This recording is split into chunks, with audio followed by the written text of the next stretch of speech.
尊敬的面粉们好，今天你们赚钱了吗？提前囤优的人现在还是处于躺赚状态啊。目前美元对人民币已经跌破了7.2了啊。嘿嘿，玩法币躺着都能赚到钱，只要别瞎折腾啊，就是能赚钱。今天咱们的节目内容比较明确啊，就是来讲行情。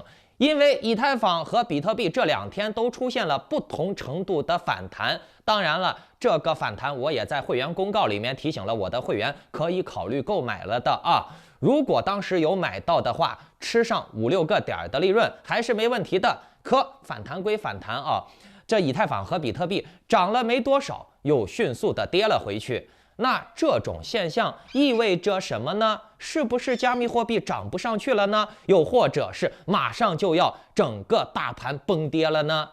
接下来到底是牛还是熊呢？来，各位，你们仔细的听完今天的节目就能明白了。那在我说之前呢，请检查一下你们是否打开了屏幕下方的点赞、订阅、小铃铛，否则呢，错过了面具人的财经讯息、政治风险预警，而导致你没赚到钱，或者是被政府的恶性政策割了韭菜了，可不能怪我啊。以后呢，我会在每期节目中间随机说一个数字，你们听到了就在留言区回复这个数字和你的狐狸钱包地址，也有可能是忘了说啊，那就是没有数字。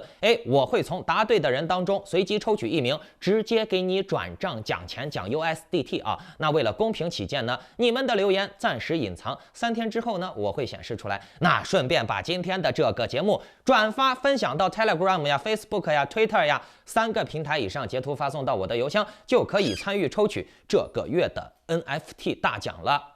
好，先来讲一下人民币汇率跌破7.2的事情啊。美联储连续3次加息75个基点，直接导致全世界几乎所有的国家的法币都在贬值，日元都已经跌了1/4还要多了，英镑和美元都快1:1了，欧元、澳元也都挺惨。那相比之下呢，唯独美元一枝独秀。中国的汇率呢，比起来英镑呀、日元呀、欧元呀，还算是比较好的了。虽然中国的汇率也在跌，但是呢，受到美元加息的冲击比其他的国家要小得多。为什么呢？这主要是由于中国严格的外汇管制政策导致的。其他的民主国家都不怎么管制外汇嘛，但是中国你现在想要通过官方的渠道换外汇是非常的难，非常的受限的。所以呢，人民币被美元升息吸血的效果就不是很明显。当然了，这也只是暂时的啊，美国的加息效应还没有完全凸显出来，并且呢，美联储已经明确的表示了，接下来还要继续的加息，而且它的最终利率目标是5%。目前呢，也才加到了3%，各位，路还长着呢，目前也就只完成了1半多一些的目标啊，还剩2%的利息没加上去呢。甚至呢，万一哪天美联储又抽风了，给你说它要加到6%，这也不是说美国的历史上没有出现的啊，美国历史上是有出现过6%的高利率啊，到那个时候大家会更蛋疼。美联储继续加息下去，就算中国再怎么管制外汇，它的人民币还是会跌的，因为国际贸易你是不可能停掉的嘛，你只能说是尽量的限制民间的外汇流动嘛，但是你官方还是要做生意嘛，那美元涨了，你要不要用美元去贸易嘛，对吧？没办法，你只能说减缓你人民币贬值的速度。相比欧元呀、日元呀，跟美国勾兑的深的这些盟友国，中国是被砍得比较轻的。面具人，我有时候就感慨啊，你不要说我是五毛啊，主要是美国他做事确实是这样，每次一有问题，镰刀割的先是自己的盟友。而且你们看一下啊，中国最近这1年的国际贸易的数字还是比较漂亮的，都在上涨。进口呀、顺差呀、出口呀，都有10几个点的涨幅。相比于其他的什么欧盟呀、日本呀，真的是好很多了啊。那如果说这个数字是真实的啊，那中国的经济上涨了，但是中国的老百姓这2年反而越来越惨，那我就只能感叹人性的贪婪啊。你看中国的国情好了，又肥了这些权贵们的腰包。哎，对，权贵们的日子是过得更好了，哎，还要老百姓过得更苦，听懂了没？权贵们的日子过得更好了，并且还要让老百姓过得更苦，这就是人性。好，我们继续来讲一下主题啊，行情。比特币从26号开始就有抬头上涨的趋势，到了27号，也就是昨天啊，站上了2万美金的关口，从18600涨到了20380啊，那这个涨幅可不小了啊，有10%左右的涨幅。那以太坊也差不多是这个样子啊，从1280美金左右开始涨，涨到了1400美金，摸了一下，然后呢就掉下来了。你们看图啊，从小时级别线来看，以太坊近期的走势是有点抬头，有点转强的。但是你们再看日线啊，日线就显示出来，以太坊还是下行的颓势。那根据 K 线的这种走势，这样的话，我们就比较难以解读市场了。看起来它是在不停的劣势，可是呢，它到底有没有回调上涨的希望呢？哎，那我们就要分2个方面分析了，一个呢是链上数据，一个呢是基本面。目前链上的抛压可谓是一天一个变，一会儿变大了，一会儿变小了，这就证明市场的情绪不确定性还是很高，做长线投资的人并不多，大部分的人都是在做短线投机，一会儿买了，一会儿卖了。那在这种情况下，庄家们的拉盘的风险还是比较大的，因为呢，他只要一拉盘，就会有做短线的人套利，那么庄家这样就会有风险了，对不对？他现在拉盘，并不像以前啊，庄家们一拉盘，人们就买进去了，很有信心，也不会抛，都想做长线。那在这种情况下，庄家们拉盘的风险就会很低。因为他拉了盘了，他知道是有人买了，但是人家不抛，庄家们找准机会就能抛。可是呢，现在庄家也尴尬了，他稍微一拉，哎，这些做短线的人就瞅准机会把钱套出来了，那庄家就日了狗了，白拉了，对不对？现在庄家很尴尬。但是呢，我们再结合基本面来看啊，鲍威尔昨天也放话了，说要把加密货币监管起来，相当于合法化嘛。那这样的话，对整个币圈来说是利好的。当然了，对于土狗诈骗盘来说就不太好了，因为被监管了以后，他们再去诈骗的话就不会很容易了。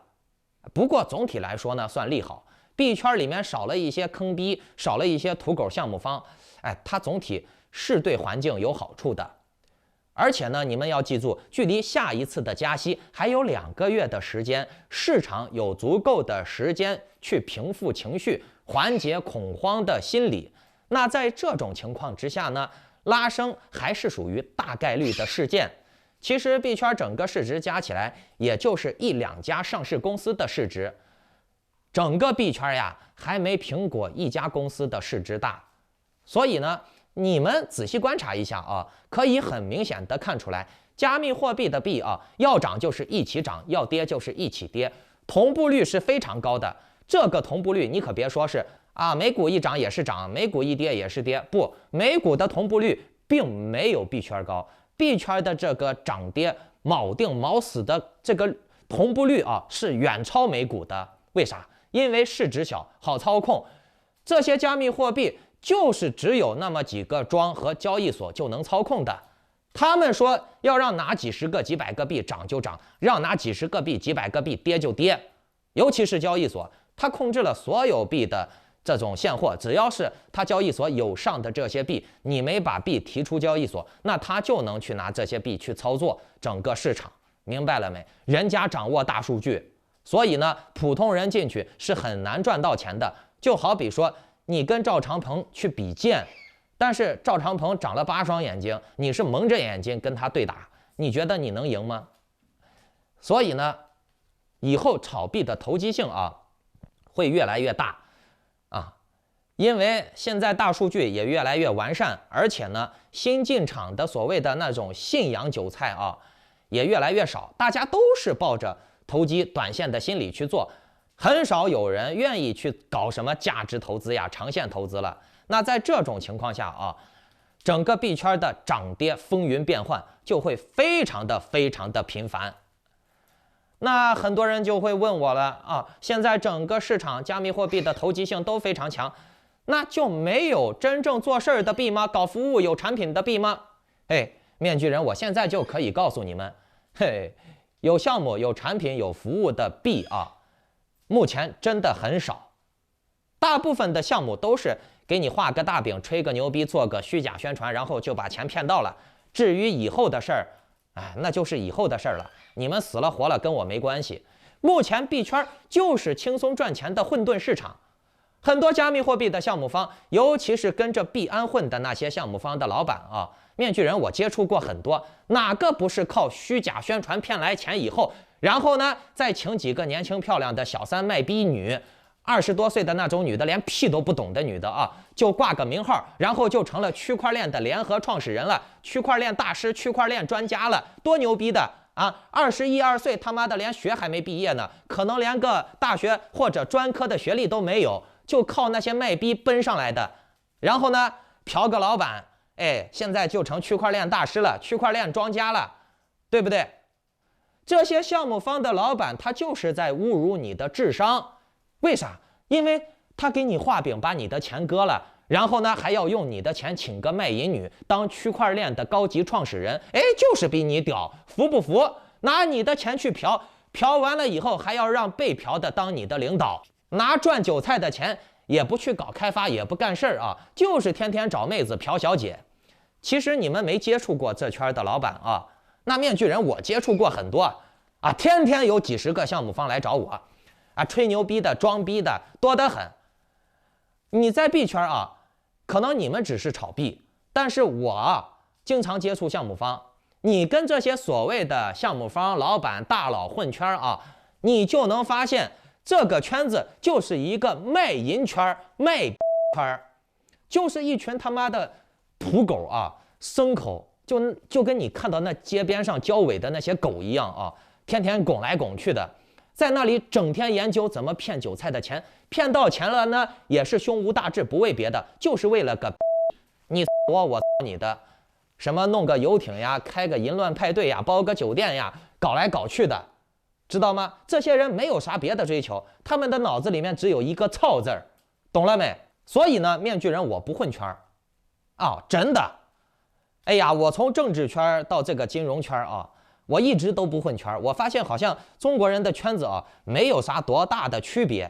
这些人的追求啊，都是那最底层的牲口的追求，没有一点精神文化层次的追求，满脑子的就是屁股或者裤裆，懂了没？真的，你别看一个个衣冠禽兽的站在舞台上啊，我是专家，你是专家，他是创始人，我是联合创始人，我是经理，你是大师，知道不？就他妈的一帮的，就是那没穿裤子的狗。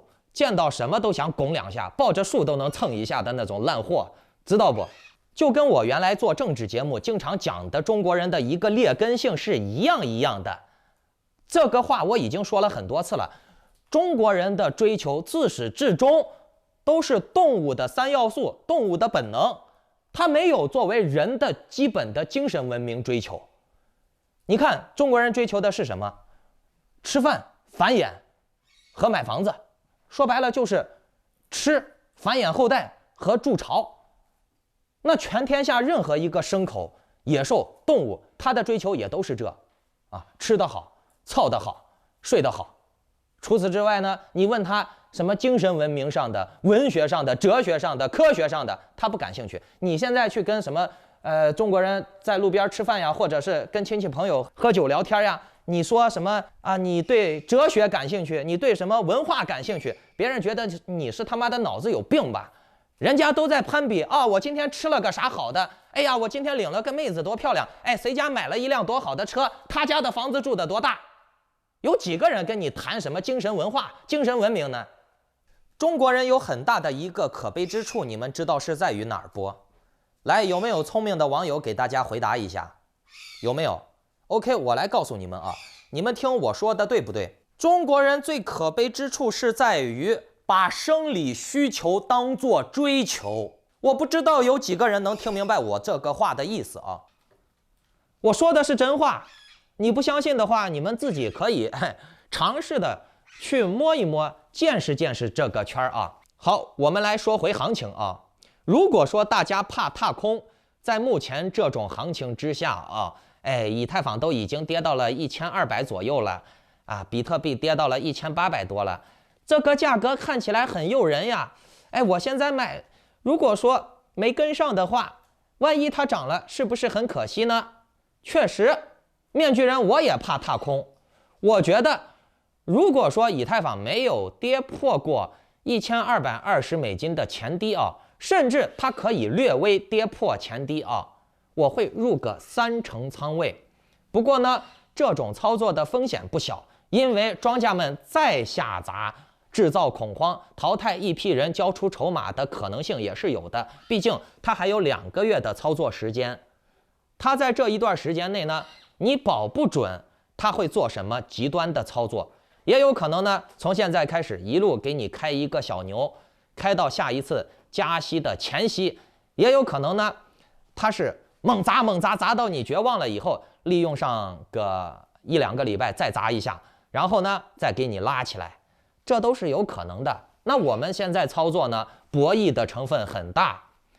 那在$1220之前呢，比如说$1250、$1280、$1300啊，你想要玩，如果是我的话，我也就是一层一层的去买，拿个10%买进去看一看情况，风向对了，我再买个10%，或者说我就隔岸观火啊，看情况再抛。我不会注入大量的资金，最多在这个行情之下，我就是拿30%仓位，甚至把30%仓位拆分成一份一份的进去买啊。所以呢，你就不要对这个行情抱有太大的希望。